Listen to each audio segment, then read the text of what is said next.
of Texas that approached him and said if he could prove up that there was water in the valley, that these guys would buy a couple thousand acres of land. And so they drilled the first irrigation well. So in irrigated farmland terms, this is pretty young.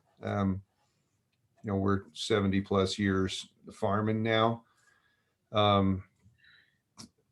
My family grew mostly cow feed to begin with, because that's what they were cattlemen. Basically moved into vegetables. Tomatoes was kind of their first thing that they moved into until they lost the guest worker program in the late 50s and 60s. Then moved into cotton, grain, sorghum, wheat. Basically, we were all furrow irrigated. We have a lot of fall in our valley, but the way that they dealt with that here was we had tailwater collection systems and pumps that we would reuse the water, and some of the water here in the valley would be used 6 or 7 times as it kind of cascaded down through. Then in the mid 90s, our neighbor started applying or started implementing subsurface drip irrigation. In 1993, the first drip irrigation system went in our little valley here. This little valley is about 7,000 acres. It's 2 family farms, mine being one of them.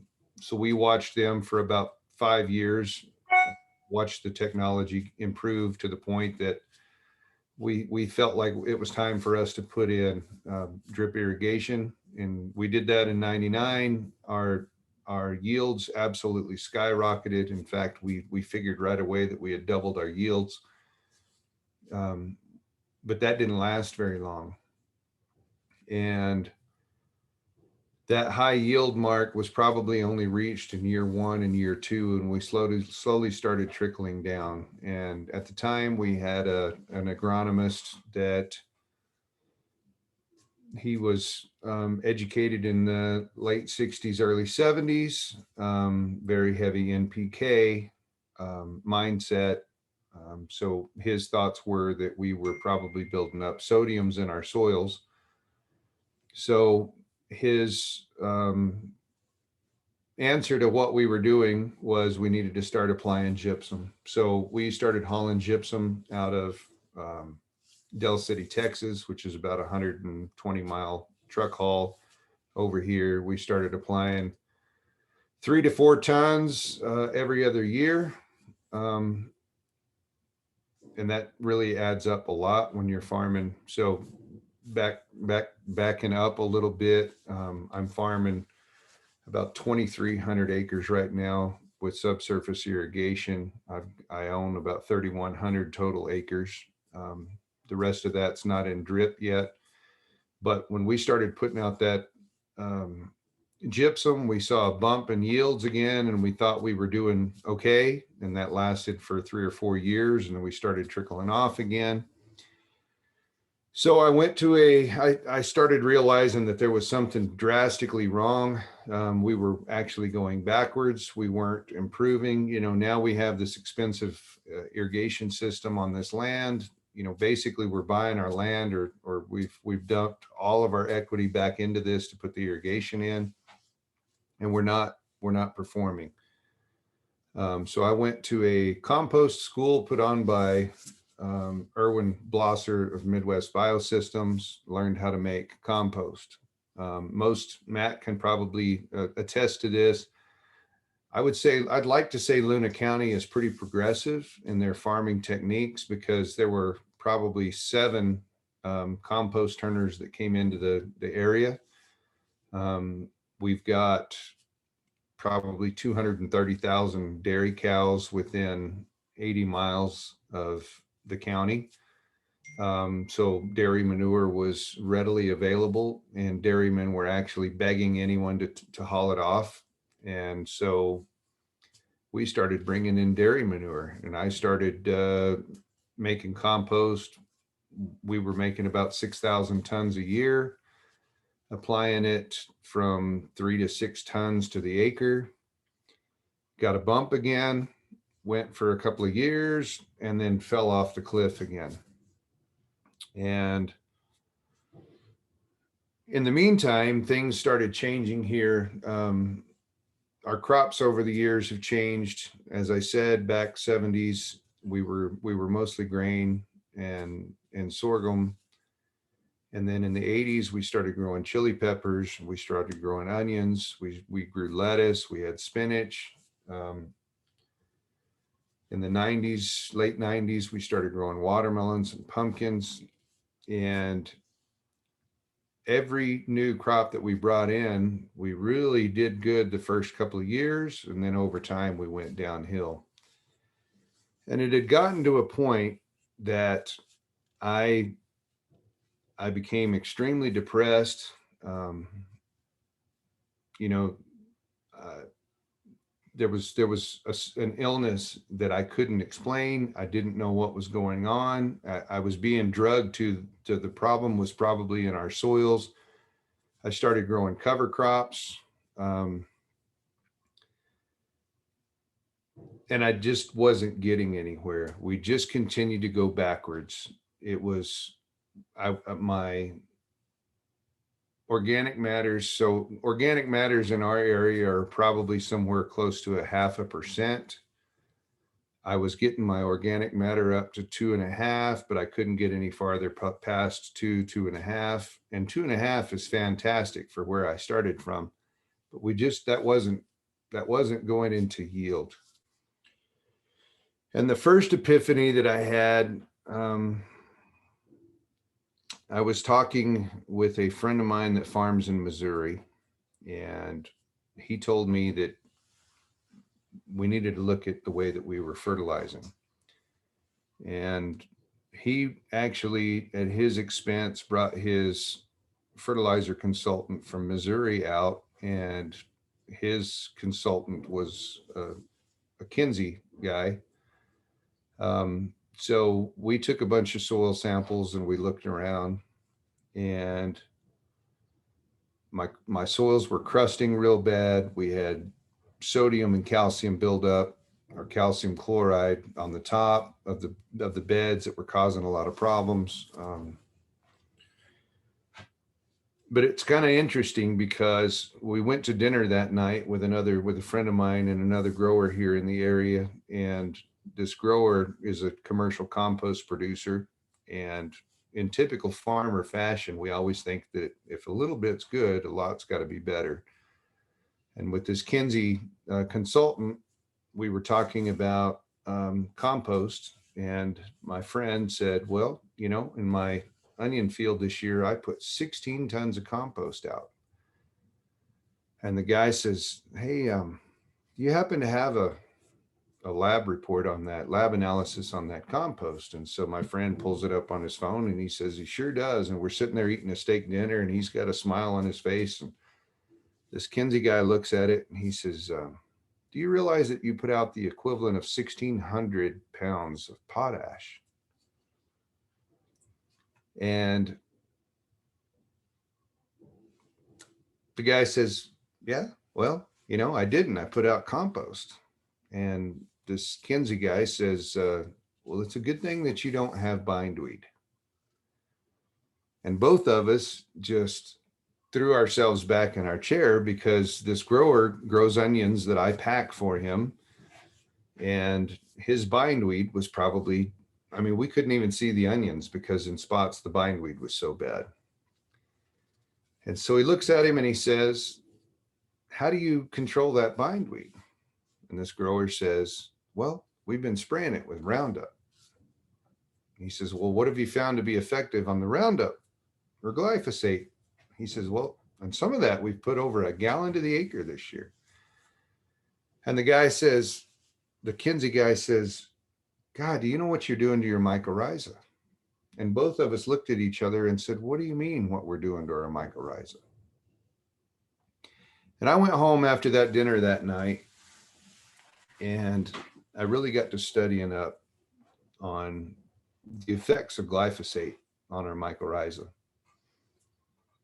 And I had to find some different search engines. I had to mill around, but I think I finally got to sleep that night at about 3 a.m. And I almost felt like I had to cry myself to sleep, realizing what I had started. But as I'm an addict, I've made other presentations that says that at the time I was a glypho-holic.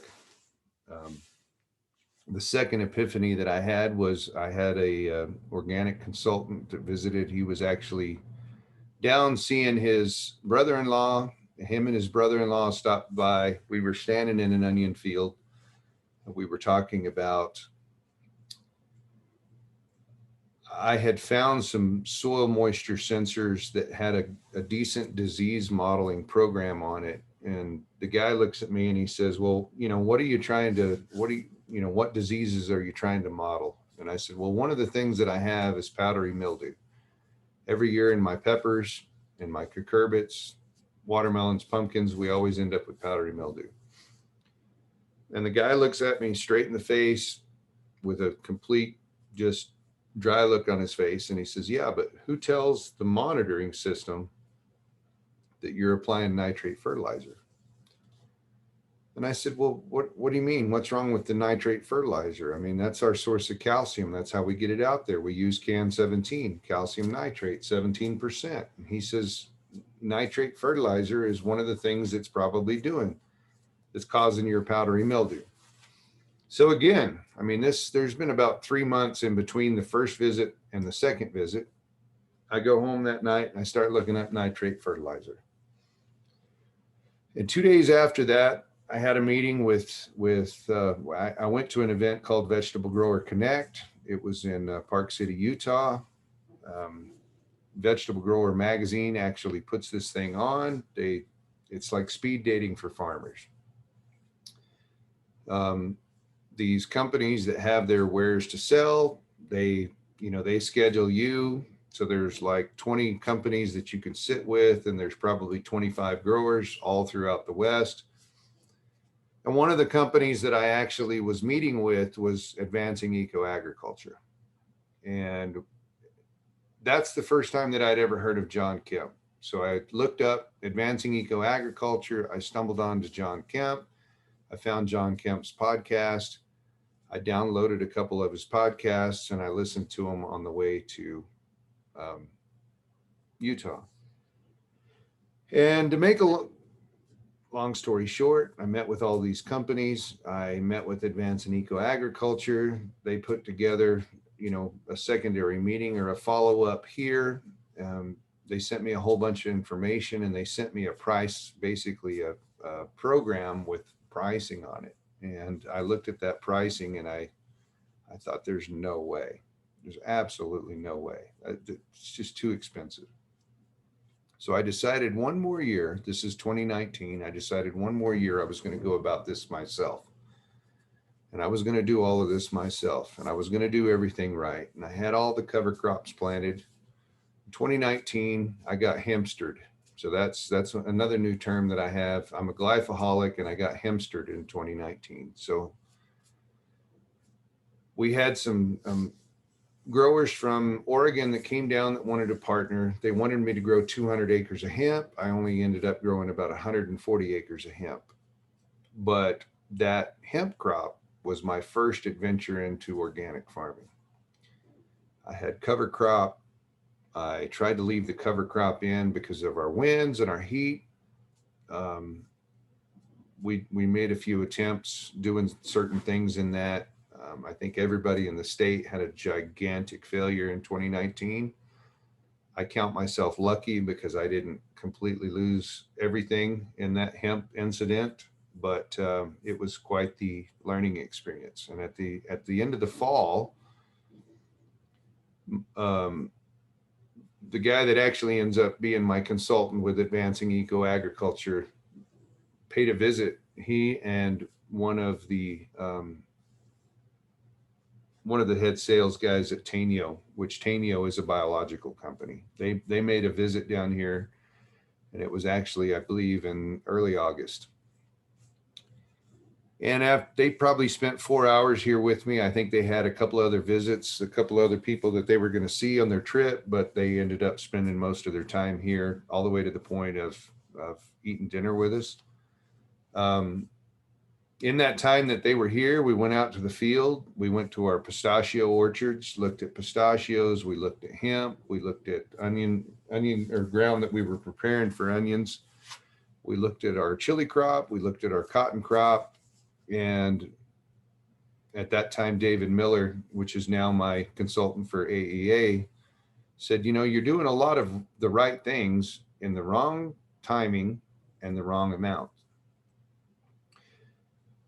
And it kind of struck a chord, because it's funny whenever people are telling you that you're doing things wrong, but it also gave me a little bit of the answers that I was looking for, because I had been searching for so long with what I was doing wrong. I mean, 2019, by the time this the hemp crop didn't make, we didn't have the yield, we didn't have anything. I was just almost as depressed as a farmer could ever get, because I had completely failed. I had failed my partners.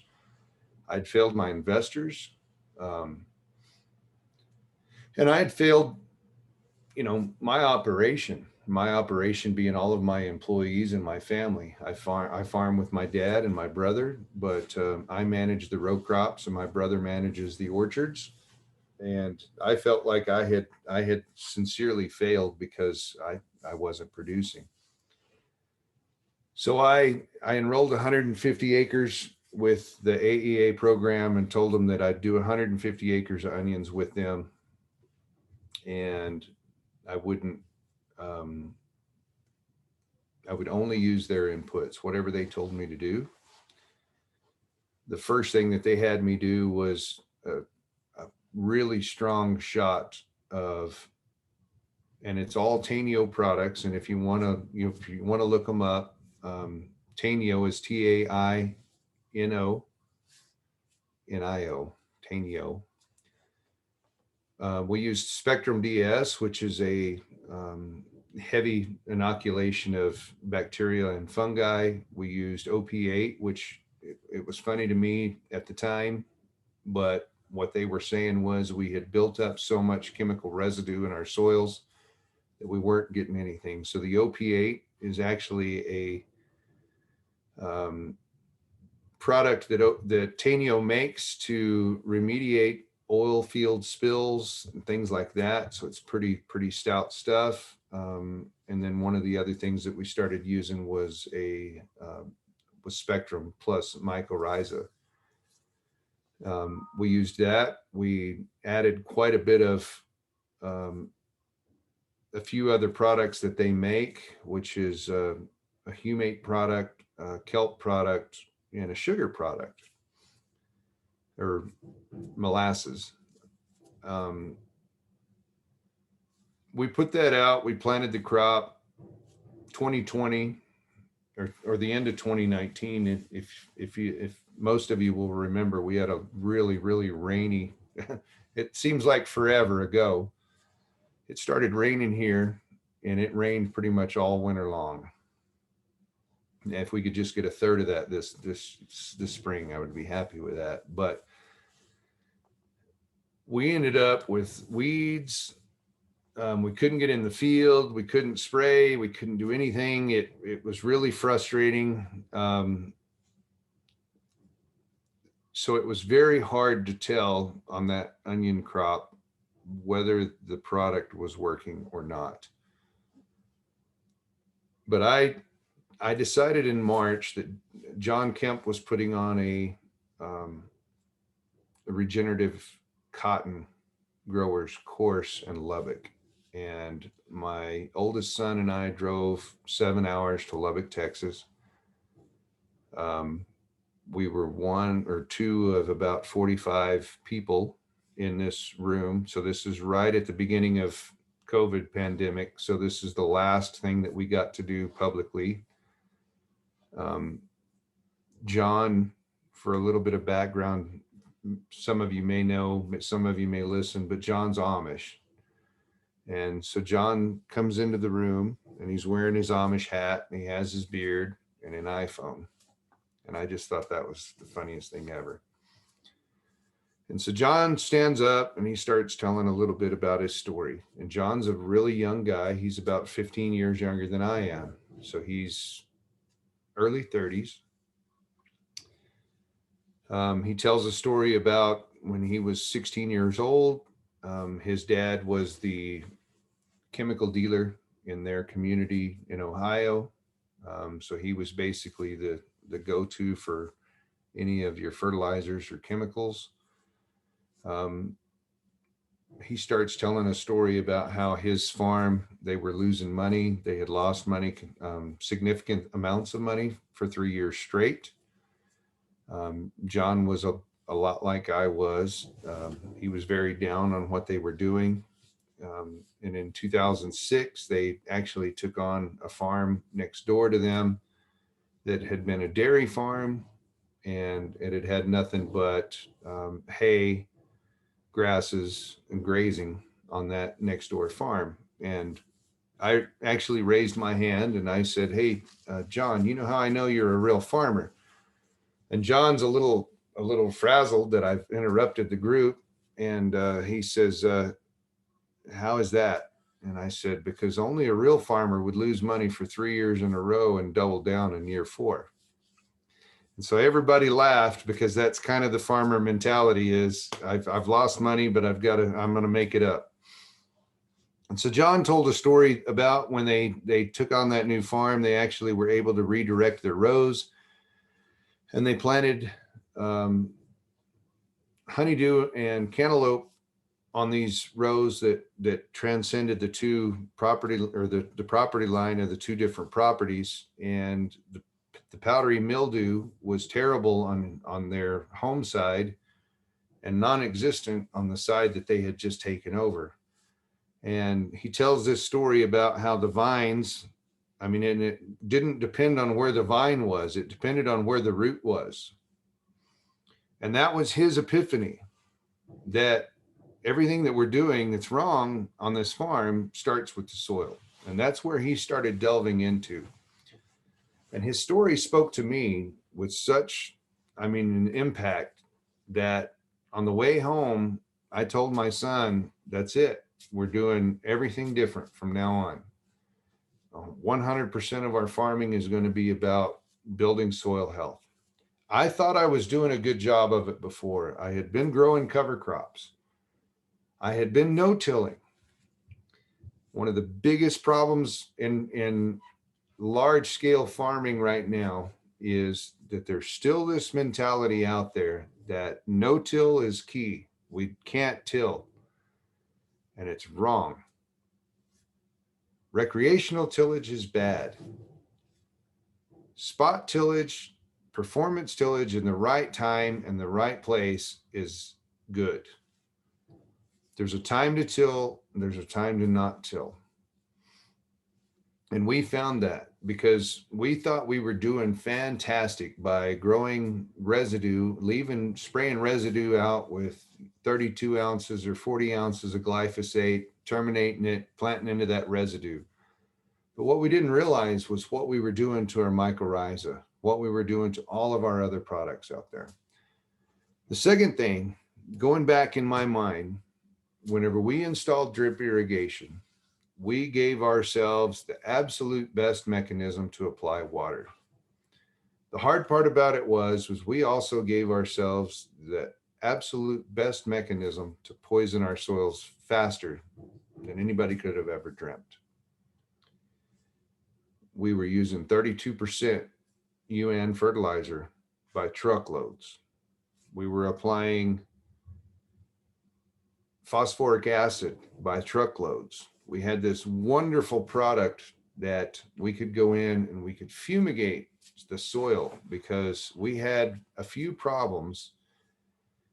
And you can fumigate the soil. You can take care of the weed seeds. You can take care of the phytophthora. You can take care of verticillium. And this isn't only my story. This is the story of a lot of growers, at least in my county, because everybody kind of had the same consultant, watched what the other guy was doing. It worked one year, so everybody did it the next year. But 3 years and 4 years down the road, this problem with these soil fumigants started popping up. And at that time I coined, and somebody may have said it before me, but I started telling everybody at the time, if you nuke the neighborhood, you may not like your new neighbors. And that's ultimately where we ended up with. We started seeing phytophthora in our chili peppers. And when I started working with AEA, they asked me what my biggest three problems were. And all three of them were fungal pathogens in my soil: cotton root rot, pink root in my onions, and phytophthora in my chili. The cotton root rot also transcended over into my pistachio orchards. I have completely done a switch, and I've probably gone even more so in the last year, because I used to think 3 years ago, 4 years ago, I farmed a lot like most of your doctors probably treat you, in that there's better health through chemistry. And I'm 100% now through there's better life through biology. And what we've been doing, we're still growing cover crops. We're still keeping everything here. Matt, when he did his field visit late last week, he actually got to see some of my cover crops. So prior to 2020, we always had to cut down cotton stalks and till them under, because we had a mandatory plow down date. That was for pests. That got thrown out. So we were actually able to go in this year and seed right into standing cotton stalks. Matt saw a little bit of a weed problem. And it's kind of interesting, because I used to look at weeds as opportunistic. The weeds, if the weed seed was there, it was going to come. There's a neat book out there. Got it buried here on my desk somewhere, but it's called When Weeds Talk. I believe the author's last name is McLaren or McCarran. It's kind of a pamphlet. It's available on Acres USA. I actually was able to go on Amazon and buy it. I bought that a couple of years ago. And when I first bought it, I read it, and it didn't make a whole lot of sense to me, because I couldn't put it together. I hadn't had my epiphany yet.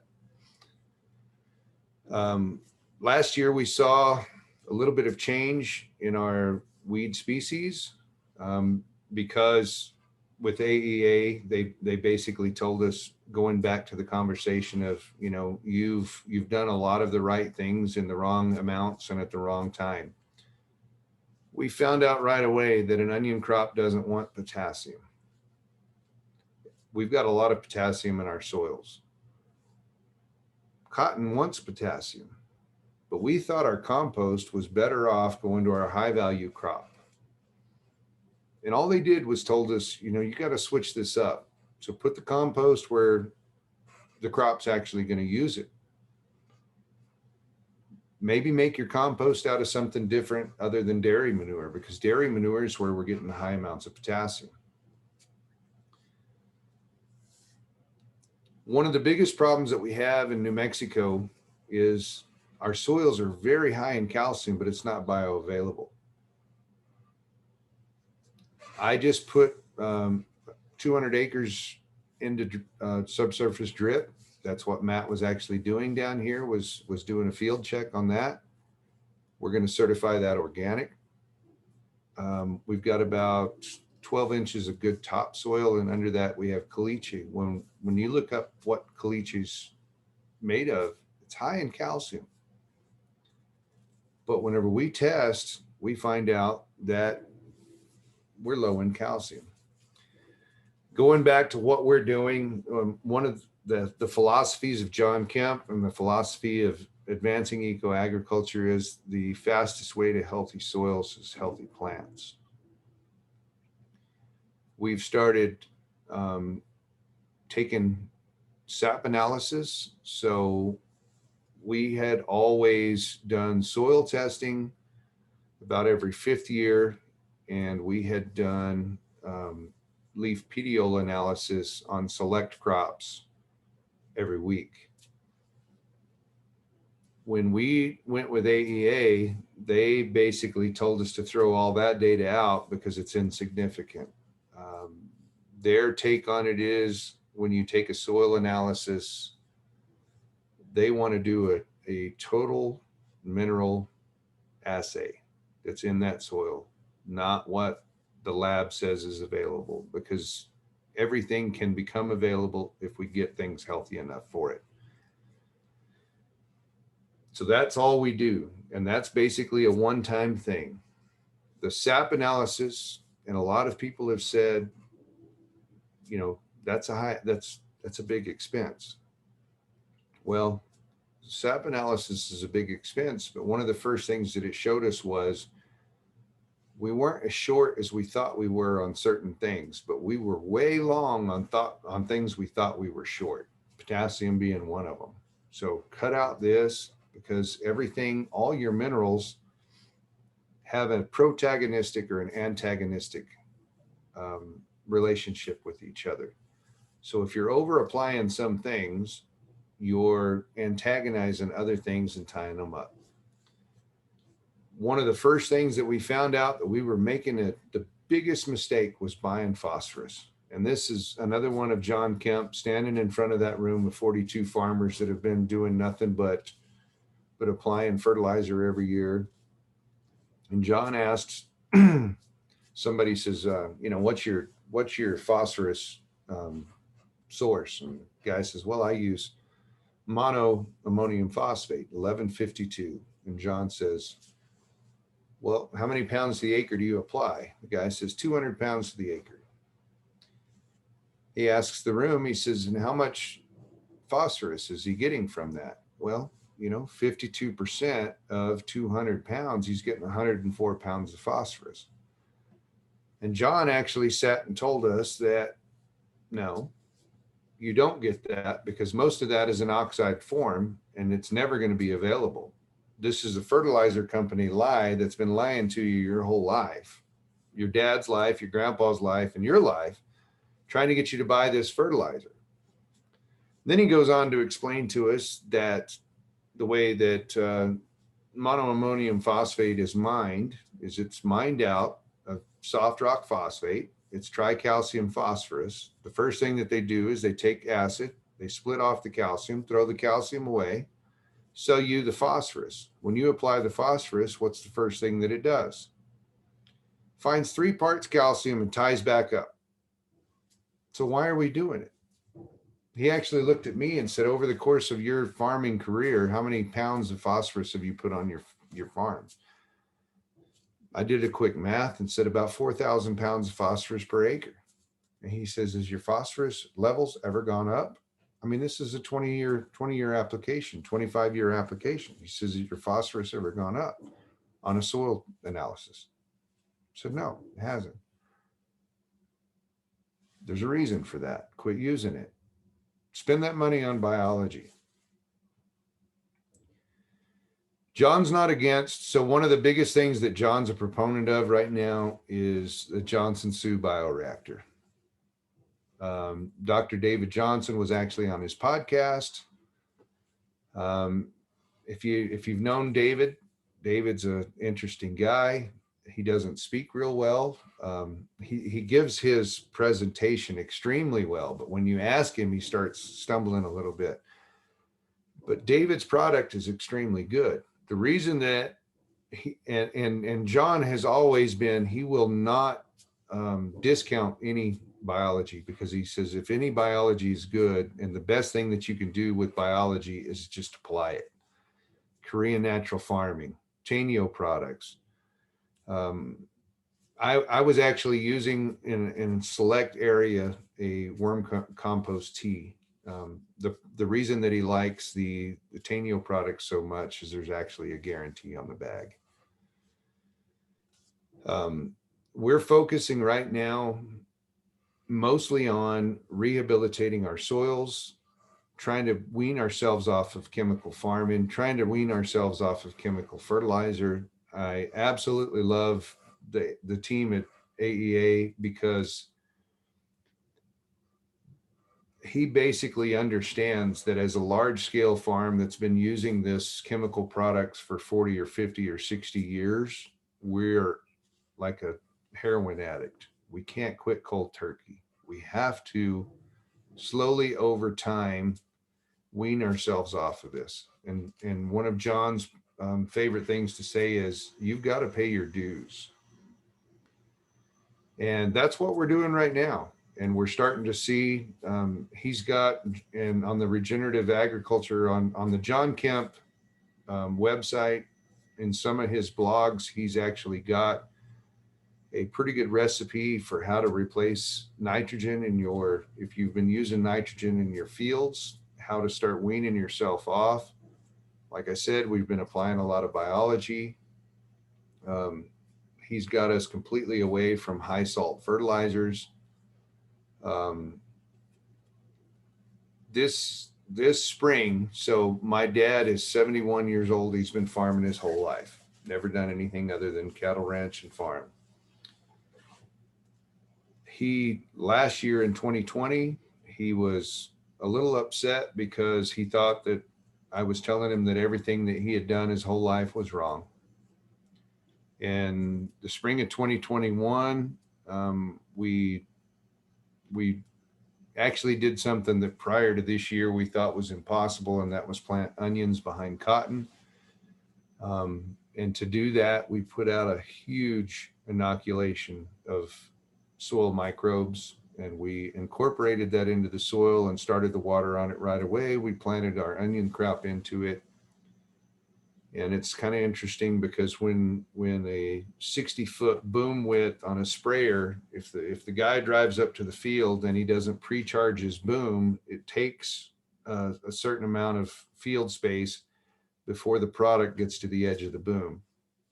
Always before, we had seen that with chemical burn, fertilizer burn, or anything else. This year, we actually saw it because when we started applying that biology, it wasn't all the way to the end of the boom, and on both sides at the outside edges of the sprayer, it had missed a certain amount of rows, and it makes this neat little triangular pattern in the field.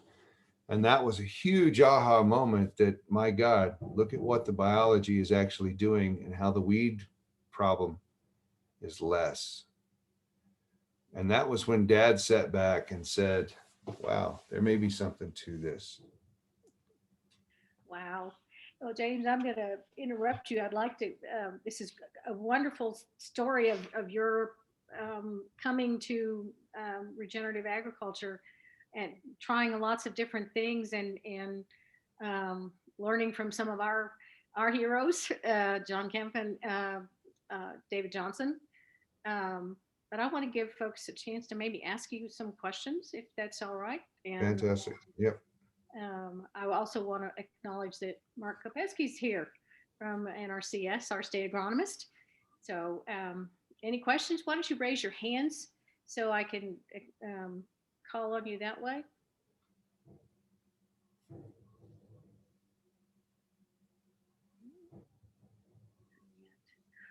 Well, I will chime in here while we're waiting for people to think about questions. So, what crops are you actually producing now? You mentioned pistachios and onions, and are you still doing the melons and other things? Well, so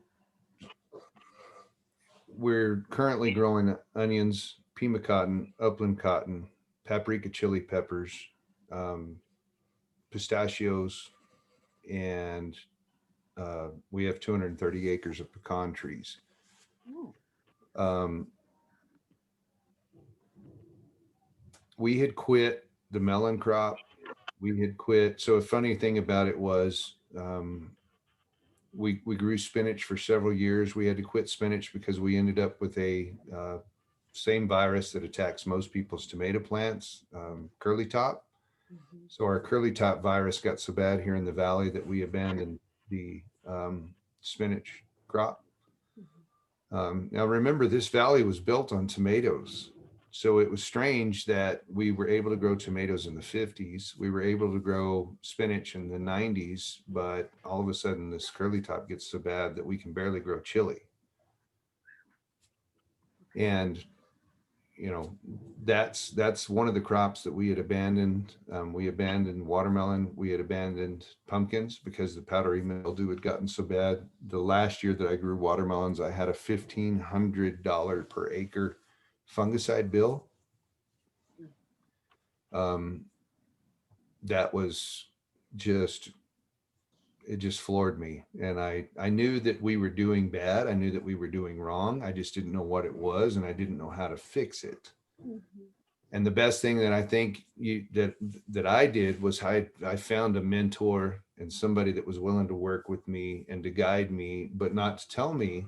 A lot of times, the neat thing about working with a good mentor is they allow you to learn on your own and to see your own things.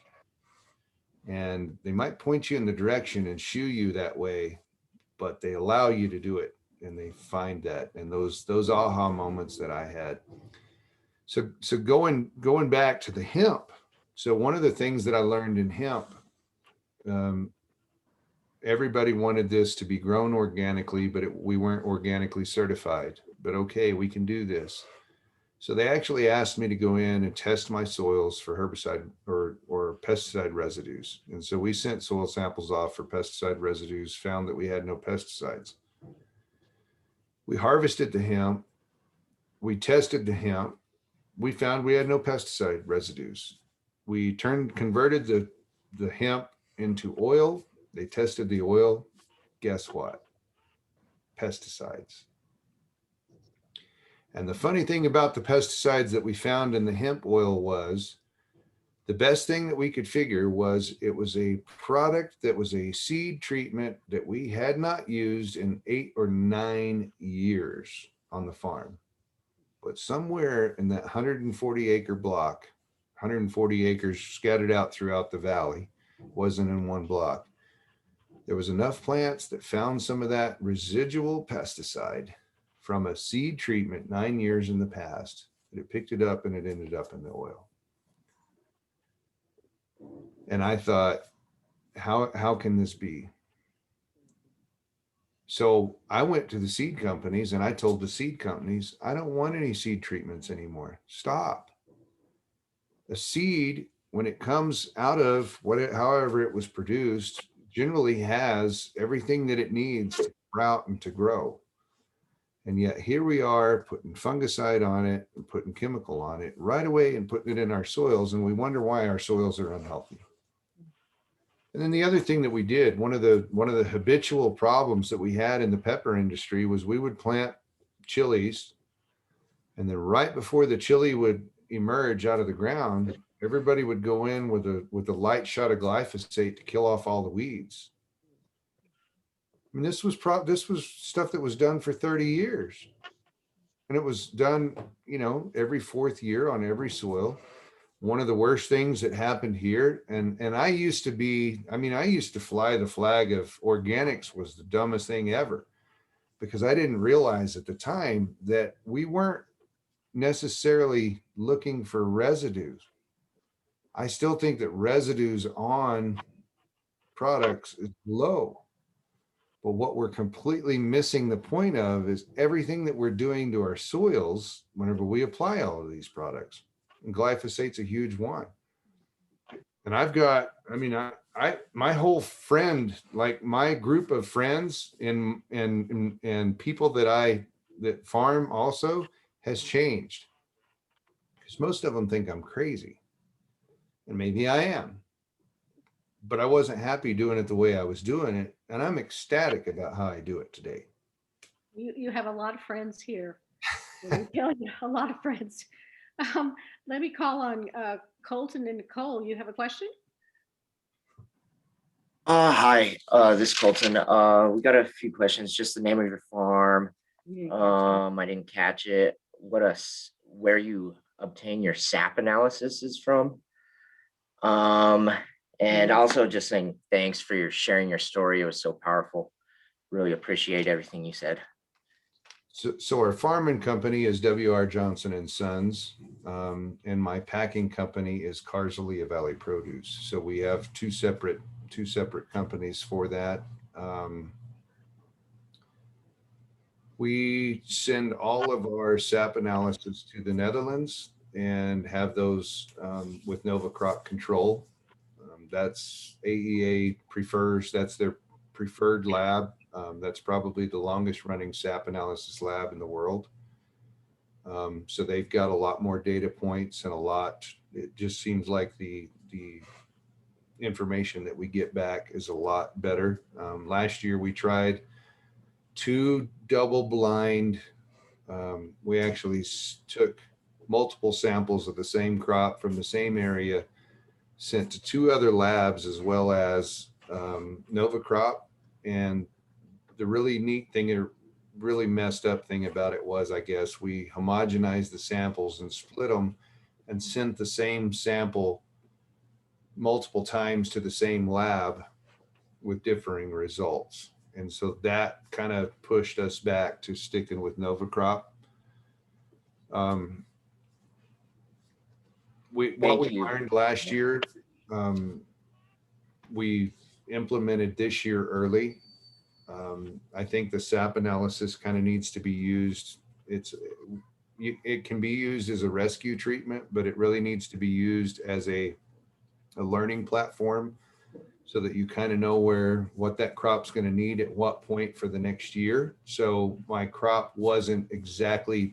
crop wasn't exactly where I wanted it to be last year. My cotton crop last year was, at the end of the season, we looked up and we said, okay, we yielded 40% more than we had before. We had fields that were 100% higher than the county average. Well, in fact, we were 70% over the county average. We've always kind of been a little over the county average. We were 40% over our own average. We were 70% to 100% over the county average. We used no growth regulators, no insecticides, because once we got the plants completely balanced, we didn't need either one of those things. And at the end of the season, the only thing that I had used that wasn't organic was a little bit of soluble urea. We had actually solubilized some urea to use as our nitrogen source, and 1 shot of glyphosate early in the season to burn down all the weeds and the cover crop.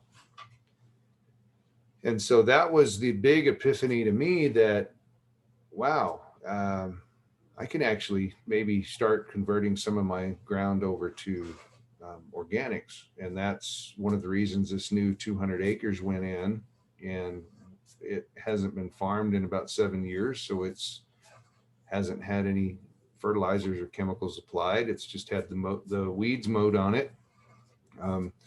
We went in and put a huge biological inoculation into this and planted a cover crop into it. Cover crop's not real big right now, but we're fixing to put another huge inoculation on what green mass is going to be right in the top of the bed. We're going to incorporate that in lightly so that we can feed that bacteria and fungus right there in the top of the bed.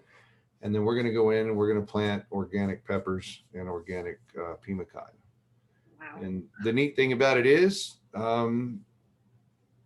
I'm getting about 110% of market price for both of those crops.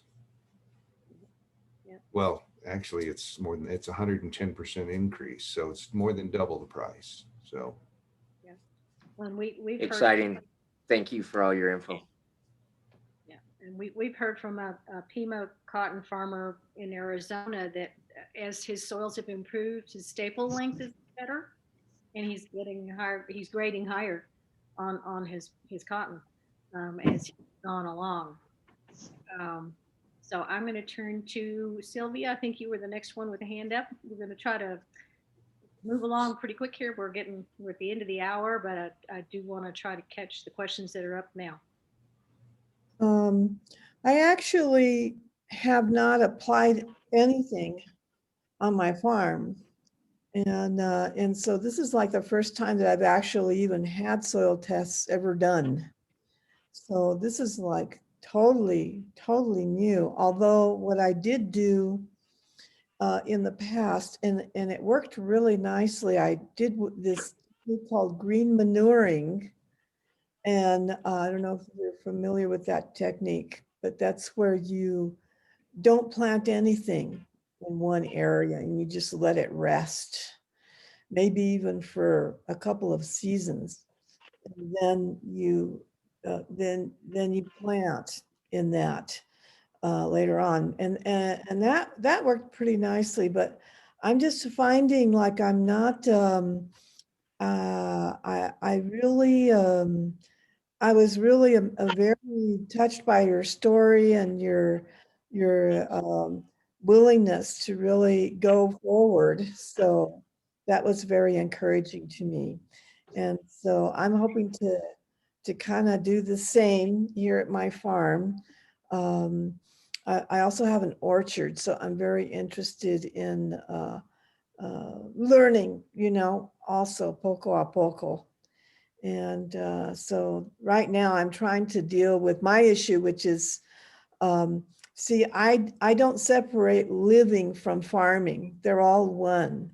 So if I have a problem with a house, like right now, I have a lot of roots growing in the septic tank, and I've never dealt with that before. And I'm in a panic. I mean, I can't sleep at night trying to figure out, well, how can I deal with this without applying the chemicals, because I want to be careful not to poison the water table, things like that.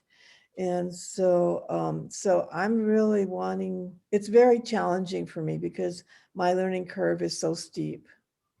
So it was good to hear that yours is too for what you're doing. So I guess we all have to be learners. That's it. That's why we're here, isn't it? Thank you, Sylvia. Amy, I think you had a hand up. Did you want to ask something? Yeah, I just wanted to echo, I think, what everybody said. Really appreciate your story, hearing, your the history of your farm and just the personal aspect of how you've learned and grown over the years. It's incredibly touching and inspiring. So I just wanted to really give you my gratitude for you sharing your story in that way. I did want to, I hadn't heard about the SAP analysis or the total nutrient test, so I was kind of curious and I know that somebody else had asked about the SAP analysis, so maybe is a total nutrient test from the same lab as well, and what have you gained from that information as well? So we send our soil tests to Midwest Labs. That's just the lab that AEA prefers to use for the total soil analysis. The SAP analysis. So I guess I should go back and say, because that's such an extreme, and it's expensive because it's $80 for 2 samples. And the way that the SAP analysis is pulled is you take a young leaf and an old leaf. And so if you know a lot about how the nutrients translocate within the crop, with a mobile nutrient, it'll actually rob from the old leaf to take to the new leaf. And that's a lot of times why you'll see the old leaves turn and actually will fall off. And we see that a lot in onions. We see that in chilies. We see that in cotton. So that's one of the ways that they judge it. The other way that they judge it also is just having 10 or 11 years worth of data in several crops, and being able to look at that and say, this is where we think that you're wrong. This is how we think that you can correct it.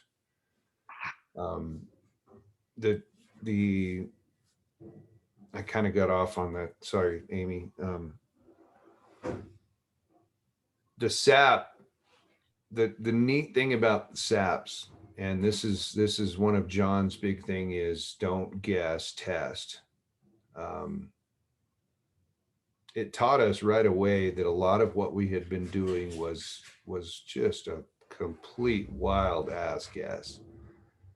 For 30 years of growing onions, we thought that we were short zinc, and we sprayed zinc religiously on this onion crop from February to harvest time. Every time that a sprayer went through the field, it didn't matter if it was spraying bugs or spraying herbicide, it was spraying zinc. And it's funny because the first sap analysis that we got,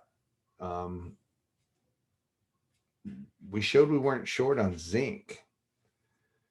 And the regenerative thing for, you know, I love hanging out with small growers that haven't had the constant hammering by the chemical companies, the fertilizer companies, and everything else, because I didn't realize 3 years ago how much I could learn from you.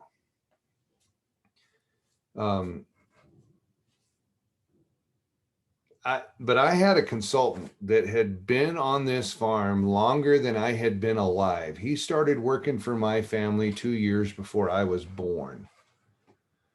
And I got my first sap analysis and I handed it to him. And I said, you know, Bill, we need to go over this. We need to talk about this. And he actually refused to even look at it. And I explained to him what the process was and how these were taken. And he says, well, this is like going to the morgue and doing an autopsy on the body and trying to make it live again. Threw the sap analysis across the room.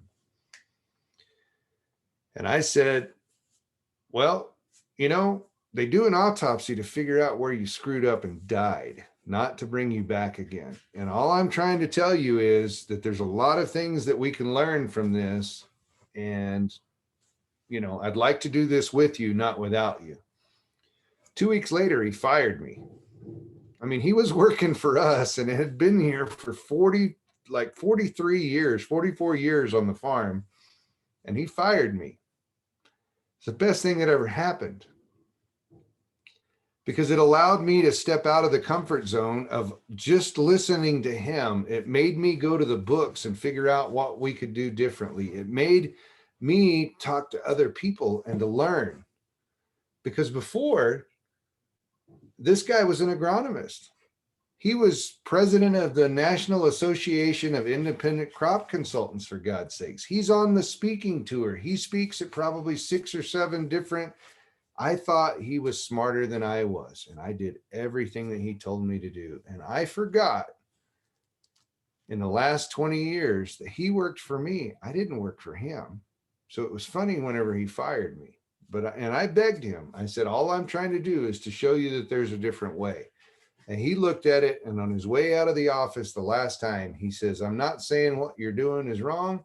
I'm just saying I'm too damn old to learn a new way. And he left. Wow. Okay. But the It's kind of saps, we've learned a ton from saps. We're short on copper. We're short on cobalt. We're short on molybdenum. How did we control all of our pest problems last year? Normally we would have been spraying. We spray cotton usually 3 times for pests. We had a pest problem early in the season with lygus bugs. We ended up spraying boron, molybdenum, and magnesium sulfate. Magnesium sulfate. That's it.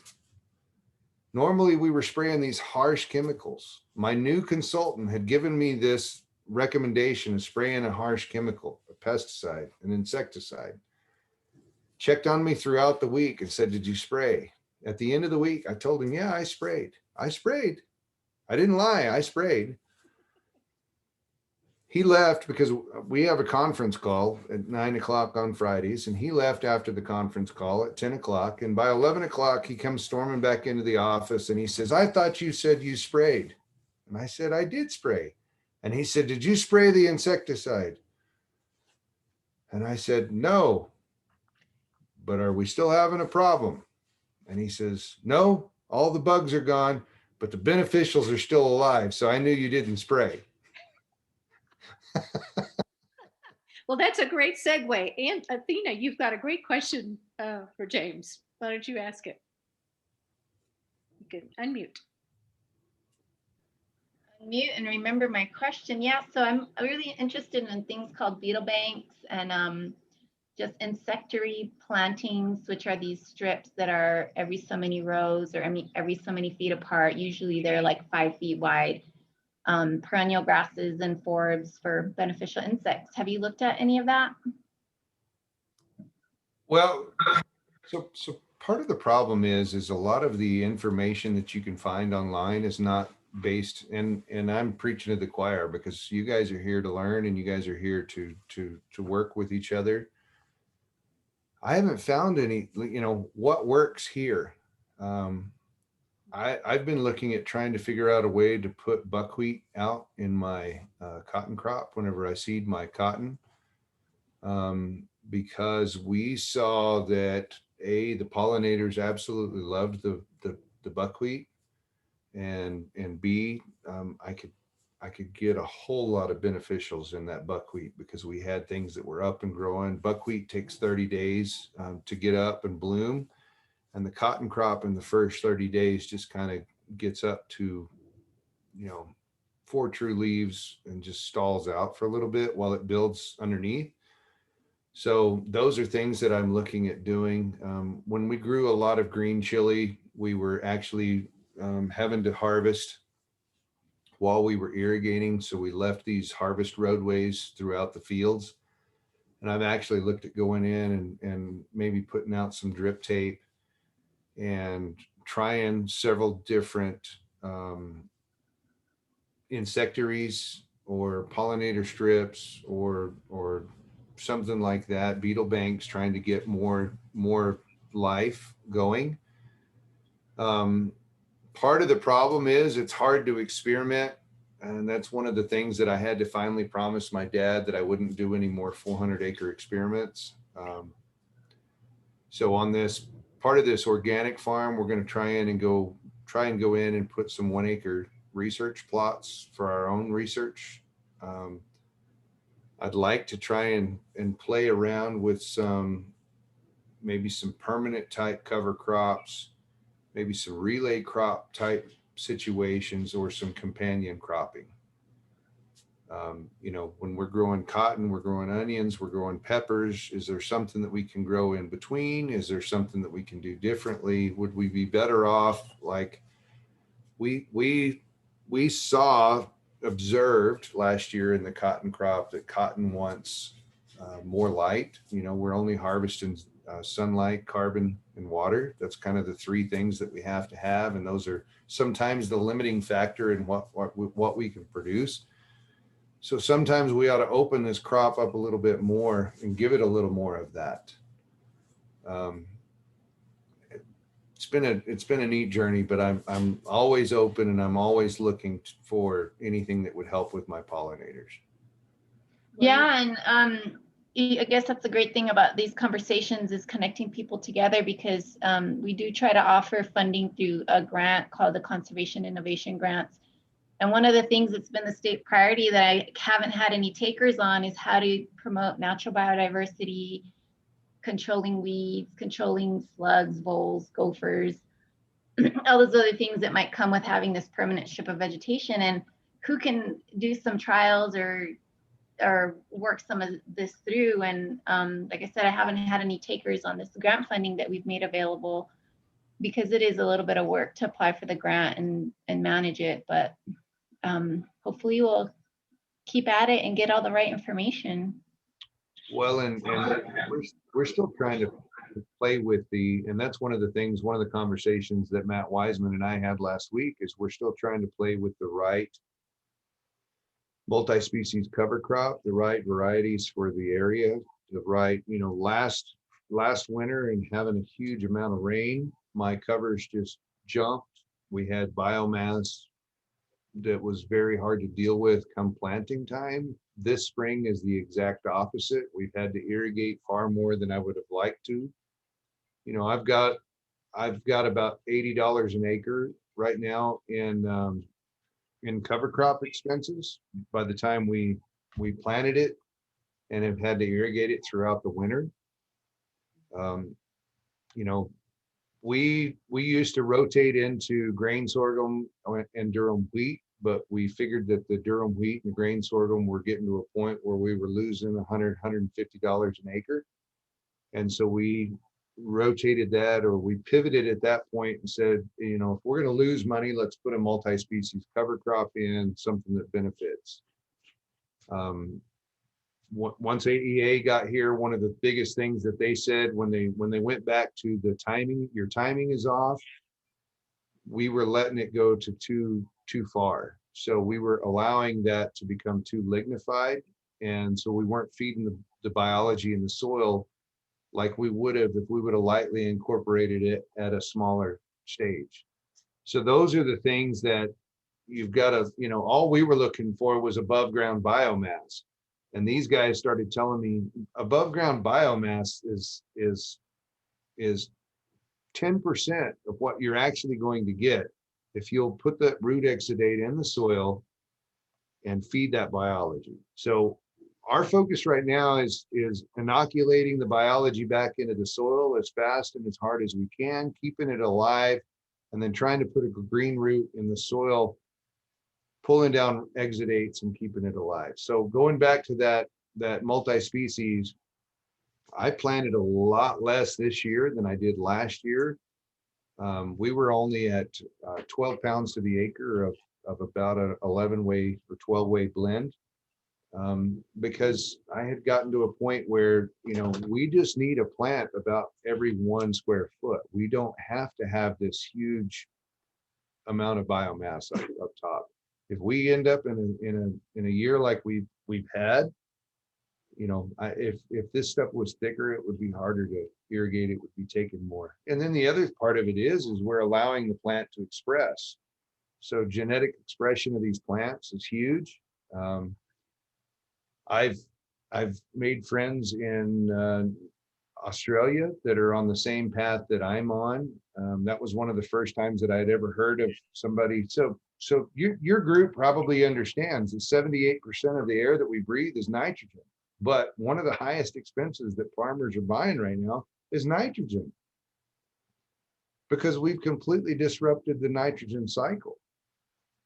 Our soils can sequester, and our soils can fix that nitrogen, and our bacteria in the soils can make that nitrogen available. We just got to get the hell out of the way, or we've got to assist it, which is what I'm doing right now. Yeah.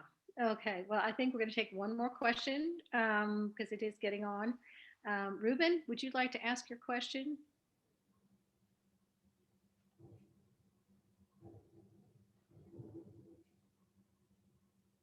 You'll need to unmute.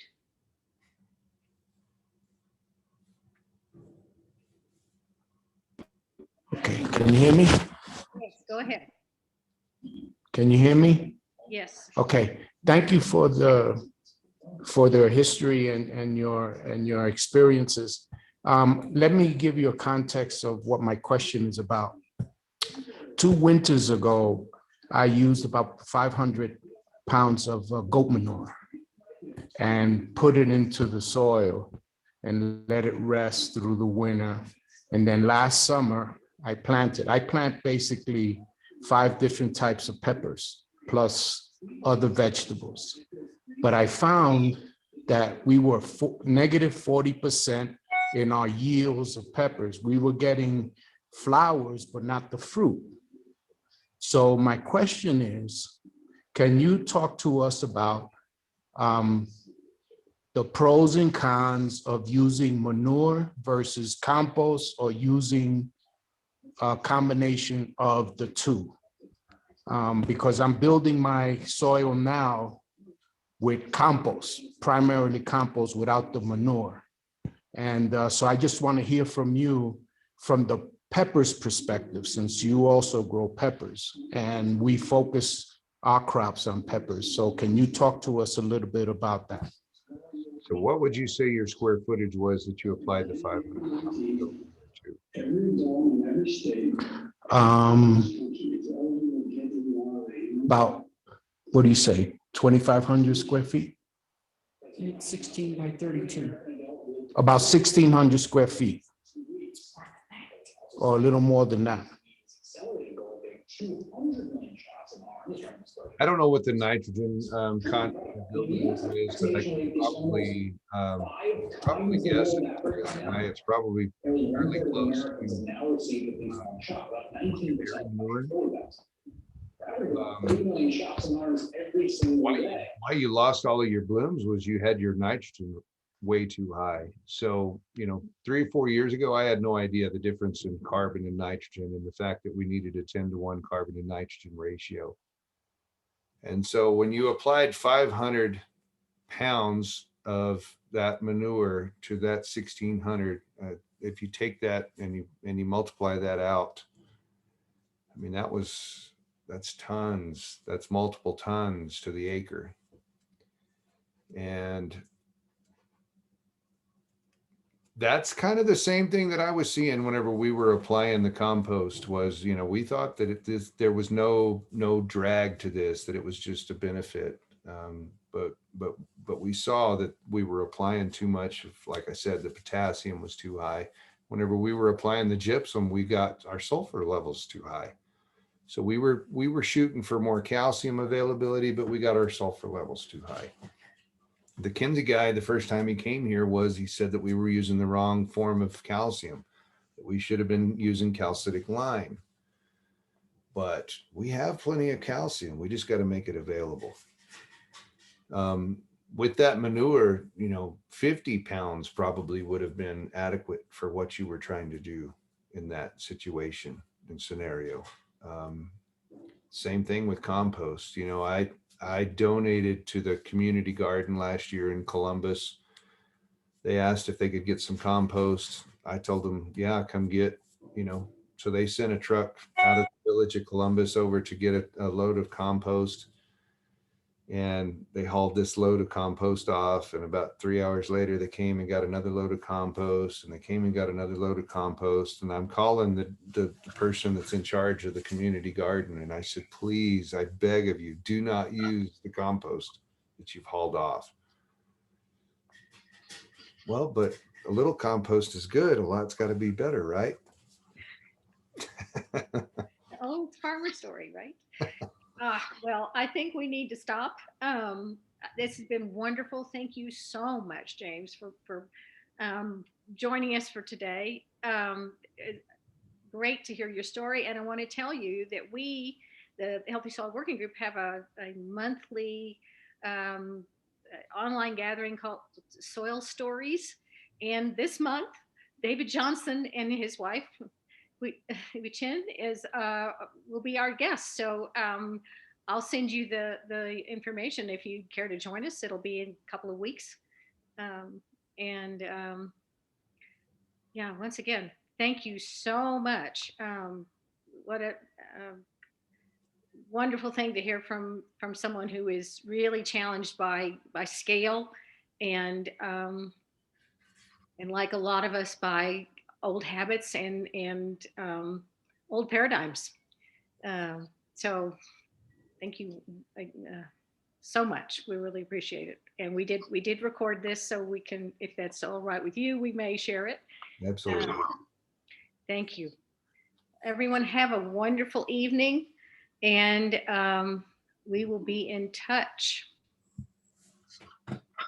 Thanks, everybody. Sorry, I love to talk about this stuff, so I get a little long-winded sometimes. We do too, and it's hard to cut anything off. So Yeah, thank you. Good night, everybody. good night. Good night. Thank you. Good night. Thanks so much. care. That was amazing. Good night, Christina. Good night. Thanks, Isabel, for the email about HB 89. That's exciting.